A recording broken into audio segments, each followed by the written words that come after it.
오늘은 8강 하나님의 뜻을 아는 법 그랬잖아요. 우리가 이제 간단하게 양육을 받으면 사실은 영접이 제대로 돼버리면, 그리고 이 사람이 이제 신앙생활을 하기 시작하면 우리 역할은 이제 거기까지 가는 거예요. 이 중요한 건 뭐냐면, 이제 우리가 이제 인생을 이제 쭉 예수 영접하고도 한 몇십 년 살다가 천국 가야 되잖아요. 이제 그게 문제잖아요. 저도 옛날에는 그냥 구원이라는 거 그냥 마지막에 딱 구원받고 천국 싹 가버렸으면 좋겠는데, 한 20년 또 30년, 나 같은 경우는 뭐 진짜 복음을 제대로 깨달은 지 30살인데 31살에 복음을 제대로 들었는데, 그러면 지금 이제 30년 살았단 말이에요. 앞으로 몇 년 더 살겠어요? 한 10년 20년 산다면 50년 살았는데, 50년 사는 날 동안 이 믿음이 그냥 쭉 가면 되는데, 그죠? 하나님에 대한 믿음은 쭉 가겠지만 내 행위적인 믿음은 왔다 갔다 하잖아요. 그죠? 이런 사람 만나고 이런 사건 만나고 그런 게 헷갈리는 거예요. 근데 이제 우리가 한 가지가 남은 거예요. 뭘 찾냐? 그 모든 것 속에 하나님의 뜻을 아는 것이 중요한 거예요. 만남 통해서, 사건을 통해서, 문제를 통해서 하나님의 뜻이 뭐냐, 이걸 찾는 게 이제 우리가 일생에 가는 응답이란 말이에요. 그걸 보고 여정이라고 하잖아요. 여정이다. 어? 그래서 그걸 제일 응답 잘 받았던 사람이 요셉이란 말이에요. 요셉은 노예로 가도, 감옥에 가도, 뭐 총리가 돼도 그 중심이 변함이 없어가지고. 왜? 그 속에서 다 하나님의 뜻을 찾았기 때문에 참 대단한 거죠. 그래서 우리가 이제 하나님의 뜻을 어떻게 아느냐는 거예요.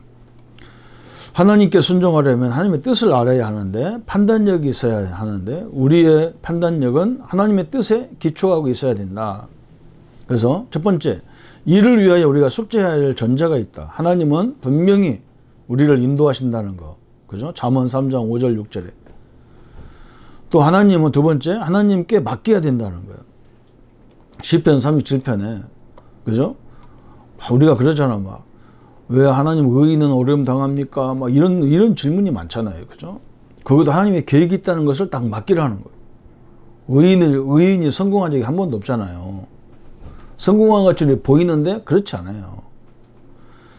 또 합력하여 하나님은 선을 이루시는 거예요. 우리의 부족한 것도 이걸 꼭 믿어야 돼요. 그죠?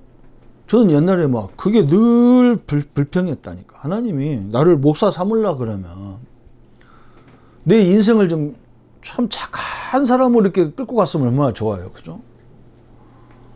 그냥 뭐 친구들하고 막 싸우고 막 나쁜 짓 하고 막.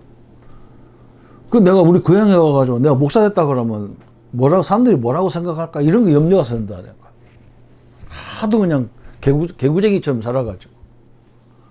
그저는 이해가 안 되잖아. 그런데 지금 복음을 알고 보니까 너무나 감사한 게 뭐냐면, 나 같은 사람을 이해할 수 있다는 거예요. 저는 뭐 일반 대학 다니다가 뭐 얼마나 술을 많이 먹었던지 뭐 아주 그냥 속이 다 뒤집어져 다 죽게 생겼다니까. 그래서 우리 교회 술 많이 먹는 사람 나는 보면 그 사람들 이상하게 생각, 나는 이상하게 생각이 안 돼. 저기 얼마나 답답하면 저기 먹고 살까 말이야. 그래서 진짜 그 사람한테 가서 내가 한마디만 했대. 술 먹어도 하나님의 자녀다, 이 얘기하니까 역사가 일어나더라는 거야. 합력하여 선을 이루시는 거예요. 네 번째, 악인도 하나님의 손에 있다는 사실을 믿어야 된다. 악인도 하나님의 손에 달려있는 거예요. 그래서 우리를 더 이 복음 안에 세우기 위해서 그런 작업을 하시는 거죠. 하나님께서 우리에게 길을 보이신다. 우리의 길을 다 하나님이 보여주게 돼, 인도하게 되어 있습니다. 이 숙지 4-5가지를 딱 전제로 갖고 있어야 돼요. 그리고 하나님이 우리 두 번째, 하나님이 우리를 인도하는 방법을 알아야 된다. 첫 번째는 성경적으로 인도하시고 이미 그래서 성경을 주신 거예요. 그래서 성경을 통해서 우리가 7명의 렘넌트를 자꾸 얘기하는 이유가 뭐냐면, 그 사람들이 하나같이 다 어려움 속에 있었던 사람이야. 그죠? 근데 하나님 나중에 그 사람들은 특징이 뭐냐? 그 어려움 속에는 흔들림이 없었어요. 두 번째, 초자연적으로 인도하신다. 우리의 상상과 생각을 뛰어넘는 하나님의 방법들을 인도하신다. 저 사도행전 8장 26절 구서 네시와 빌립의 만남. 사도행전 12절에 베드로가 투옥에 있을 때 그죠? 이방 전도의 문이 열렸고. 자, 만약 사도행전 10장 1절부터 23절에 보면 베드로와 고넬료, 그죠? 저 로마 백부장 고넬료, 그죠? 사도행전 12장에 베드로가 투옥됐을 때 옥에서 풀려나온 하나님의 방법. 또 사도행전 16장 6절부터 16절에 유럽의 전도의 문이 막혔을 때, 그죠? 마게도냐 문이 열리는, 아시아의 문이 막혔을 때 마게도냐 문이 열리는 그런 인도도 있었단 말이에요. 초자연적으로. 또 하나님은 선한 방법으로 인도하신다. 또 의의 길로 인도하신다. 또 다섯 번째는 중요한 것은 우리의 믿음을 키우려고 응답을 늦게 하실 때가 있다는 걸 알아야 돼요. 다윗과 요셉, 사무엘, 이 사람의 특징이 뭐냐? 우리가 믿음이 든든히 세워져서 어떤 것도 왔을 때 흔들리지 않도록 딱 만듭같이 만들어 놓고 역사하시잖아요. 여섯 번째, 하나님은 사람을 통해서 자신의 방법을 이루신다. 그래서 예수님의 방법은 사람이다. 그러므로 권고와 충고를 잘 받들어야 된다. 다윗이 회개함으로, 그죠? 그 충고를 들음으로 성군이 되었어. 그죠? 나단 선지자가 왔을 때. 왕이 내가 여인 하나 취하는 걸 뭘 그걸 갖고 네가 따지냐? 그러면 이건 그때는 큰일 났겠죠. 그죠? 완전히 다윗은요. 그래, 겸손하겠다. 이게 참 대단한 거죠. 쭉 성경에 나옵니다. 그리고 판단과 선택은 우리에게 맡기신 거예요. 이걸 보고 이제 자유의지라고 하는 거예요. 내가 판단하고 선택하는 걸 내게 주셨다니까. 이게 하나님이 최고의 축복인 거예요. 아이고, 목사님, 내가 재직하면 하나님 못 짓도록 딱 모가지를 잡아가지고 일로 확 끌어가면 되잖아요. 그건 노예예요. 노보트예요. 노예는 자유가 없어요. 다 지시를 받아요. 다 이렇게 뭔가 누가 감시를 하는 거예요. 그건 노예죠. 하나님 우리를 노예로 만들지 않냐고 자유의지를 줘서 스스로 판단하고 결정하도록 했다는 거죠. 그게 얼마나 축복입니까? 그게 민주국가의 특징이 그거잖아요. 자기가 판단하고 자기가 결정하고 자기가 책임져야 되는 거예요. 공산주의 뭐 이런 제국주의 이런 나라가 특징이 뭡니까? 다 정해줬다고. 이렇게 해라 저렇게 해라. 세 번째, 하나님의 뜻을 아는 방법. 그랬어요. 하나님의 뜻이 전달되지만 위험한 것이 있어. 이제 신비주의가 이런 사람들이 많아요. 하나님의 음성을 들었다, 환상을 봤다, 꿈을 꿨다. 그래서. 그죠? 이게 이렇게 역사해요. 성경에 보면 음성을 들려주기도 하고, 그죠? 사무엘이 음성을 받았잖아요. 응? 환상도 봤잖아요. 응? 환상 본 사람이 있어.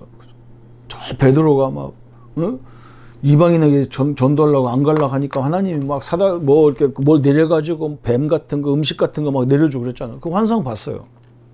또 요셉같이 꿈도 꿨어요. 그런데 이런 것이 다가 아니란 말이에요. 마귀도 이걸 할 수 있다는 걸 알아들어야 돼요. 다른 종교에서도 음성도 듣고 환상도 보고 꿈도 꾼다는 걸 알아들어야 돼요. 제일 정확한 건 그래서 이 두 번째, 매일매일의 강단 메시지를 통해서 인도하신다. 그래서 사도의 가르침을 받아라 그래요. 뿐만 아니라 환경 속에서 하나님의 뜻을 보여주신다. 바꿀 수 없는 환경을 받아들이고, 그죠? 부모와 자식 그런 거. 내가 선택하는 거 아닌데 태어나 보니까 그런 부모님 만났는데 이건 내가 선택할 수 있는 게 아니잖아요, 그죠? 바꿀 수 있는 환경을 믿음을 가지고 도전해야 된다. 그래서 네 번째, 애매한 선택의 순간에 놓였을 때, 결혼도, 그죠? 내가 이 결혼을 해야 되는지 말아야 되는지, 이 직장도, 그죠? 근데 선택은 뭐냐? 복음 전하기 가장 좋은 조건, 그죠? 내가 이 가정을 복음 전해야 되겠다. 이런 조건을 있으면 가능한 거죠. 또 존재 판단하면 그 속에 하나님의 뜻을 발견하면 하나님의 뜻이 이루어지게 돼 있어요. 여섯 번째, 만나는 사람을 통해서 하나님의 뜻이 있음을 알게 된다. 그래서 주의할 것이 있다. 만약 결정할 때는 확고한 증거, 충분한 자료를 가지고 결정해야 된다. 그래서 사도행전 6장에서 히브리파, 유대파 막 갈등이 왔을 때 7명의 집사님을 세웠잖아요. 기도하고 투표했고 특히 훈련된 사람 중에서 뽑았어. 사도행전 16장 3절부터 8절까지도 그죠? 성령의 인도를 받았단 말이에요. 사도 바울이 늘 하나님의 뜻을 찾는데 사도행전 20장에도 저 예루살렘에 간다니까 막 다 반대하는 거예요. 그죠? 그때 막 바울도 고민했어. 그래서 얼마나 고민했는데 이 사람이 걸어가잖아요.